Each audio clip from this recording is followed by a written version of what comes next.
Hello, good morning, नमस्कार। मैं निशा Trivedi Gurukul competition classes के इस यूट्यूब चैनल पर आप सभी का हार्दिक स्वागत है। डियर स्टूडेंट्स, कैसे हैं आप सभी? So in previous classes we were doing our third chapter of history that name those ruling the countryside. Today we will read about the problem with the निज कल्टिवेशन। तो निज खेती व्यवस्था के साथ क्या समस्या थी, इसको लेकर के चर्चा करेंगे। शुरू करते हैं। The planters found it difficult to expand the area under the निज कल्टिवेशन। तो बागान मालिकों को निज खेती व्यवस्था के अंतर्गत भूमि के विस्तार में काफ़ी कठिनाई महसूस हुई। Indigo could be cultivated only on fertile lands. नील की खेती केवल उपजाऊ भूमि पर ही की जा सकती थी। And these were all already densely populated. और ये उपजाऊ क्षेत्र पहले से सघन बसे हुए क्षेत्र थे, या फिर यहाँ पर पहले से काफ़ी आबादी बसी हुई थी। Only small plots scattered over the landscape could be acquired. केवल भूमि के बिखरे हुए छोटे छोटे टुकड़ों को ही प्राप्त किया जा सकता था। Planters needed large areas in compact blocks to cultivate indigo in plantations. तो बागान मालिकों को बड़े पैमाने पर बागों में नील की खेती कराने के लिए बड़े क्षेत्रों की जरूरत थी। Where could they get such land from? अब वो इस तरीके की भूमि कहाँ से प्राप्त कर सकते थे? They attempted to lease in the land around the indigo factory. तो उन्होंने नील की फैक्ट्री के आसपास की जो ज़मीनें थीं उनको किराए पर लेने का प्रयास किया। And evicted the peasant from the area. और उस जगह से किसानों को बेदखल कर दिया। But this always led to conflicts and tension. परंतु इससे हमेशा संघर्ष और तनाव पैदा होता था। Nor was labour easy to mobilise. और साथ ही श्रम का मिलना भी बहुत ही मुश्किल था, यानी श्रम भी आसानी से उपलब्ध नहीं हो पाता था। A large plantation required a vast number of hands to operate. एक बड़े बागान के लिए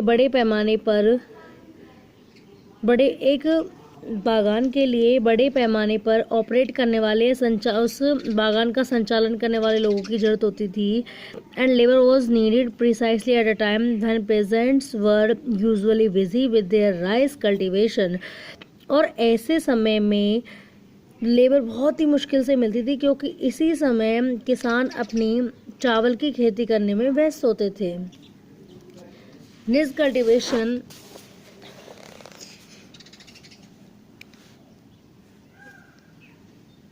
cultivation was on a large scale, also required many plows and blocks. तो बड़े पैमाने पर निजी खेती व्यवस्था में कई हल और बैलों की जरूरत पड़ती थी। 1 बीघा ऑफ इंडिगो कल्टीवेशन, यानी कि 1 बीघे में नील की खेती करने के लिए रिक्वायर्ड 2 प्लाउज, 2 हलों की जरूरत पड़ती थी। सो याद रखना क्या था, नील की खेती करने के लिए 1 बीघे में 2 हलों की जरूरत पड़ती थी। This means that a planter with 1000 बीघास would need 2000 plows। तो इसका मतलब ये था कि एक बागान मालिक जिसके पास 1000 बीघे, तो उसे 2000 हलों की जरूरत पड़ती थी। 2000 हलों की जरूरत पड़ेगी जिसके पास 1000 बीघा जमीन है। Investing on purchase and maintenance of plows was a big problem। यानी कि इन हलों को खरीदना और उनकी मरम्मत करने में निवेश करना, पैसा लगाना, वो सब बिग प्रॉब्लम, बहुत बड़ी समस्या थी। नॉर कुड सप्लाईज भी easily got from the pageants. हालांकि किसानों से भी इसकी आपूर्ति आसानी से नहीं हो पाती थी। क्योंकि their ploughs and bullocks were busy on their rice fields. क्योंकि उनके जो हल थे और बैल थे वो पहले से ही चावल की खेती में व्यस्त होते थे। Again, exactly at the time that the indigo planters needed them। तो ये वही समय होता था, ये बिल्कुल सेम टाइम होता था जब प्लांटर्स को या बागान मालिकों को इन हलों की और बैलों की जरूरत पड़ती थी।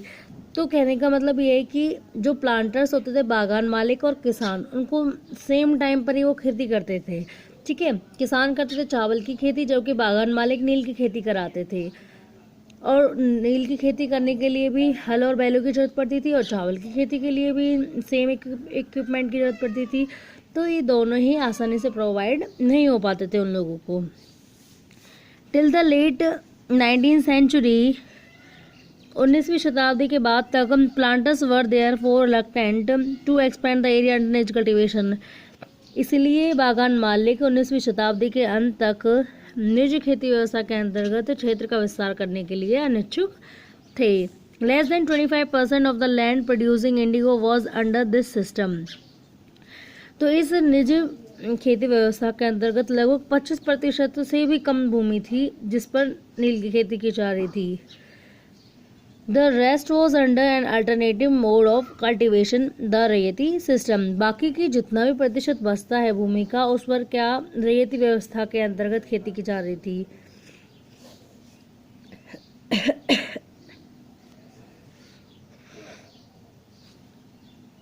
Indigo on the land of raiyats. अब है रैयतों की भूमि पर नील की खेती।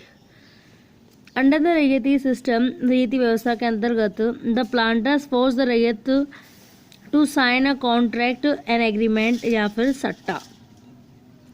तो इस रैयती व्यवस्था के अंतर्गत क्या था, जो बागान मालिक थे वो रैयत यानी रैयत बोलते हैं किसानों को, तो रैयतों को एक एग्रीमेंट करने के लिए मजबूर करते थे।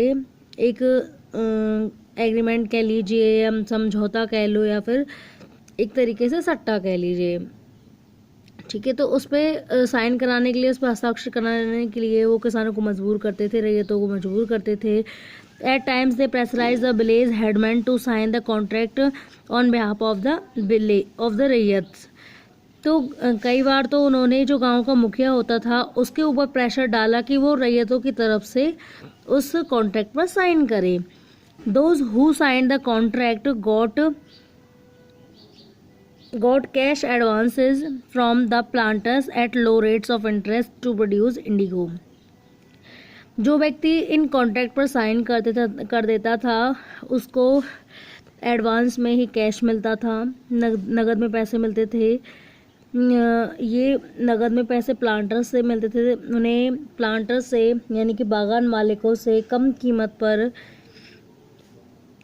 नील के उत्पादों को खरीदने के लिए कम कीमतों पर उन्हें पैसे मिलते थे। लो रेट्स ऑफ इंटरेस्ट, एक बार दोबारा से देखते हैं। Those who sign the contract got cash advances from the planters at low rates of interest. यानी जो किसान इस कॉन्ट्रैक्ट को साइन कर देते थे उन्हें एडवांस में पैसे मिलते थे। और कैसे मिलते थे?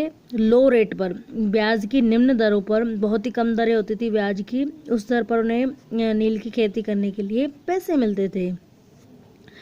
But the loan committed the raiyat to cultivating indigo on at least 25% of the area under his holding. परंतु इसके लिए भी एक कंडीशन थी कि किसानों को यानी कि रैयतों को अपनी लगभग 25%, कम से कम 25% भूमि पर उन्हें नील की खेती करनी पड़ती थी। The planter provided the seed, बागान मालिक ही इन लोगों को बीज प्रोवाइड करते थे। एंड द ड्रिल, साथ ही जो मशीनें प्रशिक्षण होता था वो भी देते थे। While the cultivators prepare the soil, फिर इसके बाद जो कल्टिवेटर्स होते थे, जो किसान होते थे, खेती करने वाले होते थे, वो मिट्टी को तैयार करते थे खेती करने के लिए। सोड द सीड, बीज को बोते थे। And looked after the crop, और साथ ही उसकी फसल की पूरी साल देखभाल किया करते थे।